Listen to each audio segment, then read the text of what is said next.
우리에게 계속적으로 말씀합니다. 세상을 의지하는 것이 아니라 하나님을 의지하라.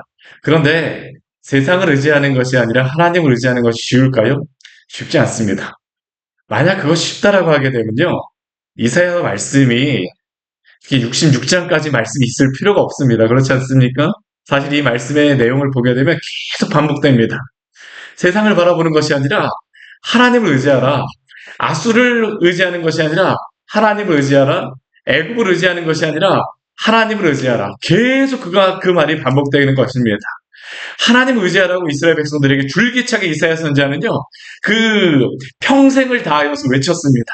한번 생각해 보십시오. 이사야 선지자라고 하는 그 불셀출의 선교사, 그 선지자. 하나님이 정말로 사용하시는 그 위대한 선지자가 그렇게 평생을 외쳤는데도요, 이스라엘 백성들이 변화되질 않습니다.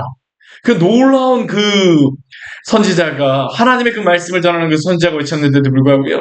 이스라엘 백성들의 마음은 더 완악해집니다. 하나님을 온전히 의지하지 않습니다. 에이, 아무리 그 이사야 선지자가 이야기해도 그게 되겠어? 그게 정말 되겠어? 근데 하나님 어떠한 분이십니까? 이사야 선지자의 말씀에 따라 하나님이 약속하신 대로 하나님의 그러한 일들을 이루어 가십니다. 오늘도 하나님께서는 당신의 말씀에 따라 당신의 일을 이루어 가시는 줄 믿으시기를 바랍니다. 어제 말씀에서는 하나님께서 그 에돔, 하나님을 의지하지 않는 그러한 세상을 향한 심판에 대하여 말씀하시고요. 오늘 35장 말씀에서는 하나님을 의지하는 그러한 백성들을 향한 하나님의 나라가 어떻게 될 것인가라는 것에 대해서 말씀하십니다. 그런데 우리가 오늘 35장 말씀을 보게 되면 이것이 그 미래의 메시아 왕국에 대하여서 말세의 그러한 것에 대하여서도 우리에게 말씀하시는 그러한 그것까지 우리에게 말씀하시는 것이지만 또 1차적으로는 무엇에 대해서 말씀하시는 것일까요? 아수르에게 붙잡혀간 북이스라엘 백성들 또한 이제 바벨론에 붙잡혀갈 그러한 남유다의 그러한 백성들을 향하여서 내가 이렇게 하겠다라는 것을 하나님이 말씀하여 주신 것입니다. 당장은 아니라 할지라도 당장 몇십 년 후에 한 100년 후에 200년 후에 있을 일에 대해서 하나님 말씀하신 것이죠. 왜 그들에게 이러한 말씀을 미리 말씀하실까요? 이러한 일을 행하시는 분이 누구시냐라는 것을 하나님이 보여주시는 것입니다. 근데 우리 인간은 어떠한 존재입니까? 참 양과 같은 존재예요. 양이라고 하는 그러한 존재는 어떠한 존재일까요? 목자가 바로 앞에 있어도요, 알지를 못합니다. 목자의 그런 음성을 잘 듣지를 못해요. 그 눈이 어두워갖고 당장 앞에 있는 것도 잘 보지 못합니다. 그런데도 불구하고 하나님께서 계속적으로 말씀하십니다. 하나님만이 구원이라고 말씀하세요. 오늘 35장 1절 말씀을 보게 되면 이렇게 말씀하고 있습니다. 우리 1절 말씀 우리 같이 한번 읽을까요? 광야와 메마른 땅이 기뻐하며 사막이 백합화같이 피어 즐거워하며. 광야와 메마른 땅, 비가 오지 않는 땅입니다. 아니 그 광야와 같은 땅이 어떻게 기뻐할 수 있습니까? 사막이 백합화같이 어떻게 피어 즐거워할 수 있습니까? 이게 가능할까요? 이게 가능하지 않습니다. 광야를 한번 가서 보십시오. 이스라엘의 그런 광야를 한번 가서 보십시오. 그 유대 광야에 가서 보게 되면요. 정말 그 내리쬐는 그러한 햇볕. 어제도 여기 제가 잠깐 여기 앞에 걸어 다니다 보니까, 우리 비가 오고 어제 그 날씨가 맑아가고 해가 내리쬐는데 제가 그 옷을 입고 있음에도 불구하고요. 이 등 뒤로다 따가운 햇살이 느껴집니다. 그 광야, 이 한국에서도 해가 내리쬐게 되면 그게 따가운 햇살이 내려지는데요. 이스라엘에 가보게 되면 여기에 산업시설에 대한 그런 게 없으니까 광야 지역에 가서 보게 되면 해가 얼마나 뜨거운지 모릅니다. 정말 그곳에 가게 되면 풀 한 푸기 없습니다. 그 광야에 그 메마른 땅이 어떻게 백합화가 필 수 있을까요? 어떻게 그곳에 어떻게 생명이 일어날 수 있습니까? 어떻게 즐거움이 그곳에서 일어날 수 있습니까? 그런데 놀라운 것은 무엇이냐면 이 광야에도 비가 오게 되면 생명이 일어나게 되어집니다. 이스라엘 땅에 가서 보게 되면 실제로 다 여름에는 한 방울 비가 내리지 않지만 겨울이 되게 되면 그 비가 온다고 해서 광야에 계속 비가 오는 것은 아닙니다. 이 광야를 보게 되면 이 유다 광야를 보게 되면 예루살렘까지 이게 산이에요. 그 산 뒤로 다 그 뒤에 유다 광야가 펼쳐지는데 이 유다 이 지역에서 이 높은 구름이 때때로 이 광야에 비를 내려줄 때가 있습니다. 그러면 그 광야에 비가 내리게 되면 어떤 일이 벌어질까요? 당장은 보이지 않지만 며칠 지나고 나게 되면요 그 광야에 백합화 꽃이 피게 됩니다. 빨간 아네모네 꽃이라고 이야기를 하거든요. 그 백합화 꽃이 피게 됩니다. 아니 어떻게 그곳에 꽃이 필 수가 있지? 비가 오니까 가능하더라고요. 비가 오니까. 광야는 죽은 땅이 아닙니다. 비가 오면 살아나게 되어집니다. 오늘 말씀이 그것입니다. 하나님의 은혜가 있게 되면 비록 지금 이스라엘 백성들의 마음은 광야 같습니다. 메마른 땅과 같습니다. 지금 아직까지 그 예루살렘은 그 아수르의 그 사내립의 군대에게 포위되어 있고요. 소망이 없는 것 같아요. 우리에겐 소망이 없습니다. 우리는 메마른 뼈와 같습니다. 우리가 어떻게 살아날 수 있습니까? 어떻게 할 수 있습니까? 어떻게 할 수 있습니까? 그런데 하나님의 은혜를 주시면 어떡합니까? 살아납니다. 새로워집니다. 광야에 백합화 꽃이 핍니다. 어떻게 해요? 하나님의 은혜의 말씀이 그곳에 흐르기 때문이죠. 오늘 말씀이 바로 그것을 말씀하고 있는 겁니다. 오늘 2절 한번 말씀 보십시오. 우리 2절 말씀 같이 한번 볼까요? 무성하게 피어 기쁜 노래로 즐거워하며 레바논의 영광과 갈멜과 사론의 아름다움을 얻을 것이며 그것들이 여호와의 영광 곧 우리 하나님의 아름다움을 보리로다.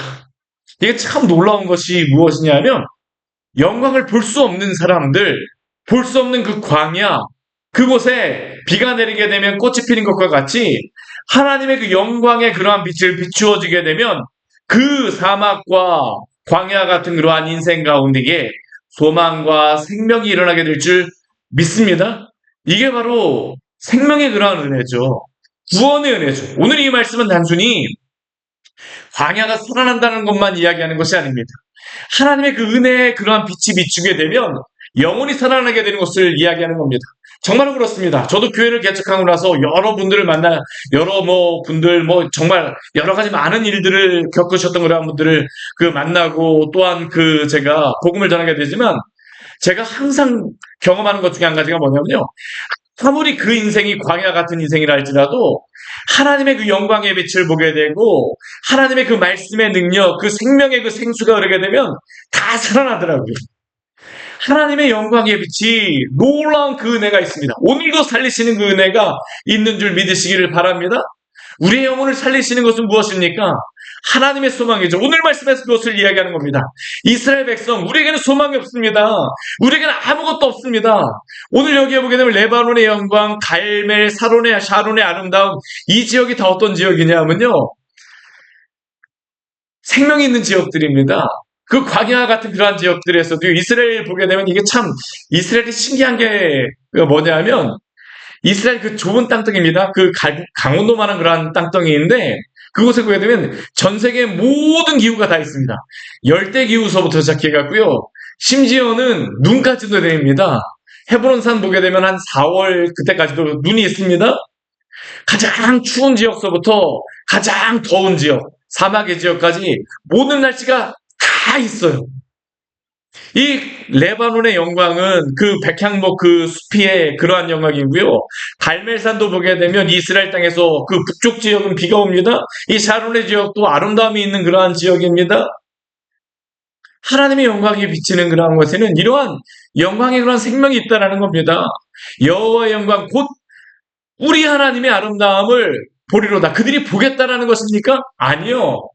하나님이 택하신 자들에게 오늘도 그 영광을 보여주시게 되면 오늘도 살아나게 돼 오늘도 하나님께서 그 죽은 허물과 죄로 죽은 영혼들을 살아나게 하실 줄 믿습니다. 저에게 소망이 무엇이냐면 오늘 이 광교 지역에도 어떻습니까? 잘 살고 정말로 많은 소망이 있는 것 같습니다. 세상에서 부족함이 없는 것 같은 동네처럼 보입니다. 근데 제가 보게 되면요. 곳곳에 아직도 소망을 잃고 또한 주님 안에서 주님 안에서 있었던 그 기쁨을 잃어버린 그러한 사람들이 많은 것을 그러한 분들을 때때로 만나게 되어집니다. 근데 자신이 지금도 광야라고 생각하는 그러한 사람들에게 오늘도 하나님의 그 영광에 비치게 되면 어떤 일이 벌어지겠습니까? 주 앞으로 돌아온 일들이 벌어지게 되어지지 않을까요? 저희 기도 제목이 바로 그것입니다. 이 많은 지역에 있는 또 이 광교 지역에 있는 많은 소망 있는 분들에게 또한 주님의 영광이 밝히 드러나기를 원합니다. 이게 바로 부흥이죠. 오늘 3절 말씀을 보게 되면요. 이렇게 하나님께서 명령하십니다. 우리 3절 말씀, 우리 4절 말씀 같이 한번 읽어보겠습니다. 너희는 약한 손을 강하게 하며 떨리는 무릎을 굳게 하며 겁내는 자들에게 이르기를 굳세어라 두려워하지 말라 보라 너희 하나님이 오사 보복하시며 갚아주실 것이라. 하나님이 오사 너희를 구하시리라 하라. 이 3절과 4절 말씀, 이 말씀을 듣는 사람들은 어떤 사람들이겠습니까? 약한 손을 가졌다라고 하는 사람들입니다. 무릎이 떨리는 사람들입니다. 떨리는 무릎을 가진 사람들이에요. 겁내는 자들입니다. 사실 이 말씀을 듣는 자들이요, 강한 자들이 아닙니다. 강한 자들이 아니에요. 너희를 구원하시리라 하라. 이것은 무엇입니까? 이들이 이러한 소망이 없는 사람들입니다. 지금 남유다의 백성들이 그렇습니다. 예루살렘이 지금 아수르에게 포위당한 상황에서 우리의 소망은 다 끊어졌습니다. 우리의 손에는 소망이 남아있지 않습니다. 우리 앞에 우리 34장까지의 말씀을 보게 되면 어떤 말씀이 나와 있었습니까? 33장 말씀에서 애굽이 도와주러 왔다가 약조를 했다가요, 아수르와의 그 전쟁에서 패배하였습니다. 도망갔습니다.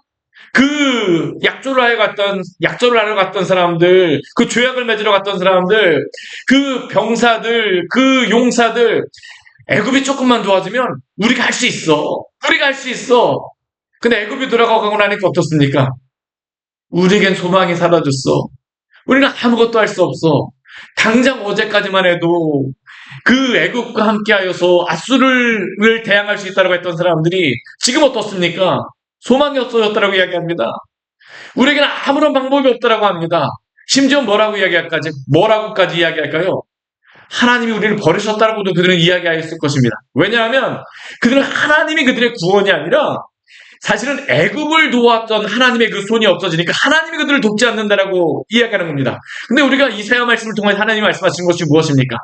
애굽의 도움을 하나님이 필요가 없다라고 말씀하시는 겁니다. 애굽의 그러한 손을 하나님이 빌리시지 않아요. 왜요? 이스라엘 백성들은 지금 계속적으로 시험받고 있는 겁니다. 하나님이 애굽과 함께 애굽이 와서 도와줬다고 하게 되면 그들 뭐라고 이야기할까요? 애굽이 도와줘서 이겼지. 우리가 잘 싸워서 이겼지. 하나님이 그걸 듣고 싶지 않으신 것입니다. 그런데도 불구하고 하나님이 말씀하세요. 너희 낙심한 자들이여, 들으라. 약한 손을 강하게 하며 떨리는 무릎을 굳게 하며 겁내는 자들에게 외쳐라. 뭐라고 외치라고 말합니까? 굳세어라. 두려워하지 말라. 보라. 하나님이 보복하시며 갚아주실 것이다. 누가 하시는 것입니까? 하나님이 하시는 것입니다. 언제 구원이 일어납니까? 오늘 4절 말씀에 보게 되면 그 2번 반복되는 그러한 문장이 있죠. 무엇입니까? 하나님이 오사. 하나님이 오사. 문제는 무엇입니까? 아직 하나님의 때가 아직 아니어서 하나님이 일하시지 않으셨기 때문이지, 그들의 눈에 당장 역사적으로 보이지 않으셨기 때문이지, 하나님이 오시게 되면 그들을 구원하시고 그들을 그 모든 것에서 그들의 압제에서 아수르의 그러한 포위에서 그들을 구원하실 줄 믿으시기를 바랍니다. 실제로 다 있었던 일입니다. 문제는 무엇입니까? 그들이 바라보지 않는 것입니다. 오늘 3절과 4절 말씀을 보게 되면요, 하나님이 분명히 오실 것입니다. 오실 것이에요. 구원하시리라고 약속하셨습니다.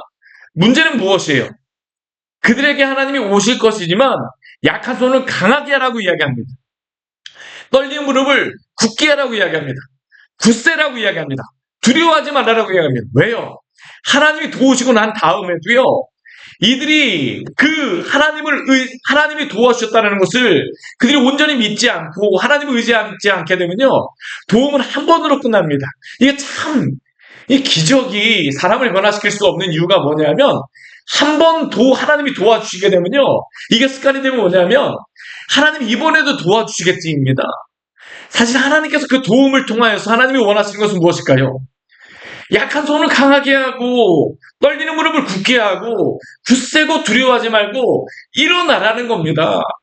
이게 참 우리가 신앙에 여러 가지 시험 드시는 많은 그러한 시험 들게 되는 많은 이유 중에 한 가지가 뭐냐면, 이번에도 도와주셔야 된다는 겁니다.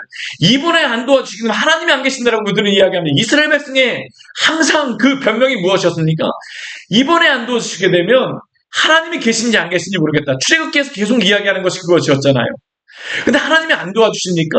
우리 출애굽기 말씀에 보면 아침마다 만나주십니다. 때때로 그들에게 계속적으로 그들에게 반석에서 물을 내어주십니다. 30년 넘게 40년 넘게 그들이 인도하여 주셨습니다. 그런데도 그들은 무엇합니까? 적들 오게 되면 이번에 하나님이 안 도와주시게 되면 하나님이 계신지 안 계신지 의심하겠다. 아닙니다. 하나님이 지금 이사야 선지자에게 말씀하신 것이 무엇이에요? 나는 도와줄게 했다고 하나님 말씀하십니다. 근데 기적으로 살아가는 사람들은요, 기적으로만 하나님을 기적으로 시험합니다. 하나님이 오늘도 말씀하신 것이 무엇이에요?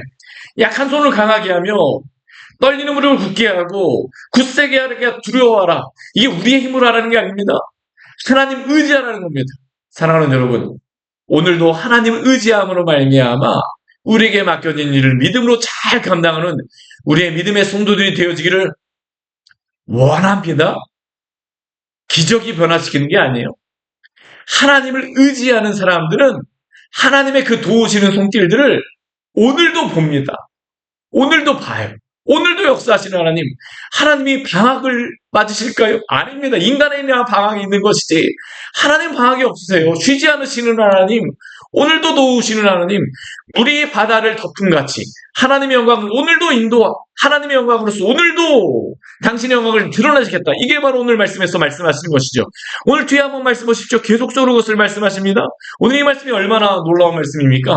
우리 5절, 우리 6절, 우리 말씀 보게 되면요. 놀라운 말씀이 나오고 있죠. 우리 5절, 6절 말씀을 같이 한번 해볼까요?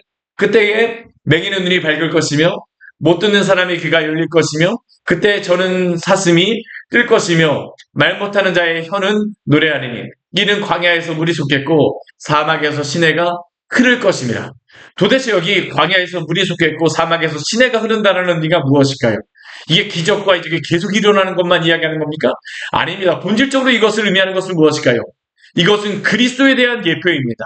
우리 맹인이 눈을 밝으며 못 듣는 사람의 귀가 열릴 것이며 이 말씀이 예수님께서 직접 인용하세요. 언제 인용하십니까? 우리 세례요한이 마켈루스 요새에 갇혀 있을 때에 그가 자신의 제자들을 보내서 예수님께 질문합니다. 뭐라고 질문합니까? 오실 그 이가 정말 당신이십니까? 우리가 다른 일을 기다려야 됩니까? 그때 예수님이 뭐라고 말씀하십니까? 오늘 이사야서 35장 5절과 6절의 말씀을 예수님이 인용하셨어요. 그때 맹인의 눈이 밝을 것이며 못 듣는 사람의 귀가 열릴 것이며 저는 자가 사슴같이 뛸 것이며 말 못하는 자의 혀가 노래하리니 이러한 것이 이루어지고 있다 하라. 이게 무엇에 대한 예표입니까? 메시아 예표입니다. 예수님 때 이러한 일이 실제로 일어났습니다. 세례요한에게 내가 메시아라고 예수님이 말씀하지 않았어요? 오늘 말씀 가지고 말씀하신 것입니다. 오늘 광야에 물이 솟겠고 사막에 시내가 흐를 것이라는 의미는 무엇일까요? 그리스도가 오게 되면 광야 같은 인생이 사막과 같은 인생이 샘이 솟고 물이 솟고 살아나며 눈이 열리고 귀가 열리게 될 줄 믿으시기를 바랍니다. 메시아 예언은 맹인이 눈을 뜨며 못 듣는 사람의 귀가 열리는 것입니다. 이 많은 선지자들이 이적을 행했지만요. 이 두 가지 이적을 행한 선지자는 아무도 없었습니다. 하나님이 이것을 행하게 하지 않으셨어요. 오직 예수님만 행하셨습니다. 왜 그랬을까요? 예수님이 오시게 되면 이 일이 일어나는 것에 대해서 증거로 삼으시기 위함이었습니다. 오늘도 우리에게 믿음을 요구하십니다. 오늘도 예수님 믿는 자에게는 광야에서 사막에서 샘이 솟고 시내가 흐르고 생명의 그러한 동산이 이루어지게 될 것입니다. 오늘 7절 말씀과 같이 뜨거운 사막이 변하여 못이 되고 메마른 땅이 변하여 원천이 되고 승냥이 그 들짐승이 눕던 곳에서 갈대아부들이 일어나게 되어질 것이며 오늘 8절 말씀을 보게 되면 또 유명한 말씀이 나오죠. 우리 8절 말씀도 우리 같이 한번 읽겠습니다. 거기에 대로가 있어 그 길을 거룩한 길이라 일컫는 바 되리니 깨끗하지 못한 자는 지나가지 못하겠고 오직 구속함을 입은 자들을 위하여 있게 될 것이라. 우매한 행위는 그 길로 다니지 못할 것이며. 아멘. 오늘 우리 8절 말씀 거기에 대로가 있어 그 길을 거룩한 길이라 일컬음 바 되리니 이것은 구원의 대로로 돌아온다라는 것입니다. 근데 이 길로 돌아오지 못하는 자들이 있어요. 누가 돌아오지 못합니까? 깨끗하지 못한 자. 이 깨끗하지 못한 자는 무엇일까요? 스스로가 깨끗하게 하는 자들이 아닙니다.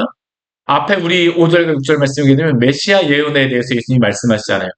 그리스도로 말미암아 깨끗하게 되어지고 의롭게 되어지지 못한 자들은 하나님께로 돌아오지 못한다라는 것입니다.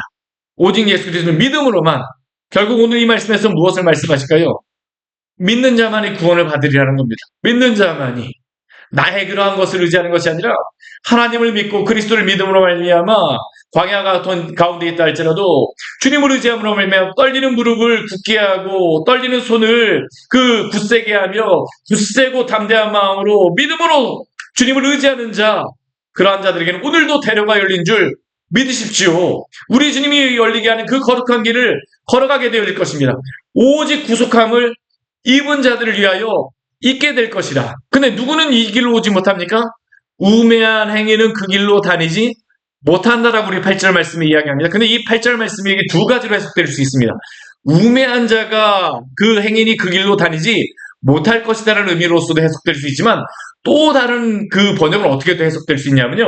우매한 자라 할지라도 헤매지 않을 수 있다라는 것으로서 해석됩니다. 저는 이 두 가지가 다 맞다라고 생각해요. 왜 그렇습니까? 하나님 안에서 이 복음에 대해서 알게 된 사람들은 아무리 세상적으로 우매한 자라 할지라도요, 그 사람들이 눈을 뜨게 된 자들입니다. 그 사람들은 어떻게 할까요? 길을 잃지 않습니다. 그러나 세상적으로 똑똑하다라고 하는 자들은요, 아무리 그들이 똑똑한 사람이라 할지라도 그리스도를 모르는 사람들은 길을 잃을 수밖에 없습니다. 오직 그리스도밖에 생명의 길이 없음을 오늘 8절 말씀 우리에게 분명히 이야기하죠. 누가 구원받는 사람입니까? 9절과 10절 말씀 보게 되면요. 딱 한 단어로서 이야기합니다. 우리 9절 말씀에는 오직 구속함을 받은 자만 그리로 행할 것이며, 또 우리 10절 말씀에는 뭐라고 이야기합니까? 여호와의 속량함을 받은 자들이 돌아온다라고 이야기합니다. 구속함을 받은 자라고 하는 단어와 속량함을 받은 자라고 하는 단어가 이게 조금 약간 원어로 보게 되면 다릅니다. 이게 구속함을 받은 자라고 하는 단어는 고엘이라고 하는 가알이라고 하는 단어를 썼고요. 속량을 받은 자라고 하는 그 속량함이라고 하는 단어는 파다라고 하는 단어를 썼습니다. 이게 단어는 다르지만 의미는 같습니다. 다 값을 치루었다라는 것입니다. 그리스도가 값을 치르심으로 말미암아 그네 안에 구속함을 받은 자들이, 값이 치루어진 자들만이 주님께로 돌아옴을 이야기합니다. 오늘도 예수 그리스도를 믿고 믿음으로 주님만 의지하는 자에게 주님의 그 영원한 대로, 그 영원한 길이 열려 있음을 기억하시며 오늘도 믿음으로 살아가시기를 축원합니다. 같이 기도하도록 하겠습니다. 하나님 아버지, 오늘 말씀을 통하여서 우리에게 귀한 은혜를 주니 감사를 드립니다. 이스라엘 백성들에게 이사야 선지자를 통하여서 하나님께서는 말씀하여 주십니다. 아수르의 사내립에게서 구원받은 것이 온전한 구원이 아니라 예수 그리스도를 믿음으로 말미암아 하나님의 그 구원의 대로로 다니는 자가 진정한 구원을 받은 자임을 오늘도 말씀하여 주셨사오니, 속량함을 받은 자들에게 그 구원의 은혜가 있음을 말씀하여 주셨사오니, 신구약 성경을 통하여 믿음으로 주님을 바라보는 자들, 그 대로로 걷는 자들에게 오늘도 우리에게 그 구원의 은혜가 있음을 말씀하여 주셨사오니 오늘도 그리스도 안에서 저들 걷기로 합니다. 하나님, 광야와 같이 허물과 죄로 죽어있는 많은 사람들이 있습니다. 이 광교와 수원지역에도 그런 사람들이 얼마나 많이 있습니까? 주님, 주께로 돌아오게 하여 주시고, 술 취한 자들, 여러 가지 많은 세상에 속아서 또 여러 가지 많은 일들로 인하여서 또 상처받은 자들, 마음에 병이 있는 자들, 또 세상에 여러 가지 많은 일들로 인해서 실패한 자들, 그러나 주님 안에 소망이 있음을 기억하게 하여 주시고 주께로 돌아오는 귀한 부흥의 때가 있을 수 있도록 주께서 역사하여 주시옵소서. 예수님 이름으로 기도드립니다. 아멘. 오늘 말씀 같이 기억하시면서 기도하며 나가도록 하겠습니다.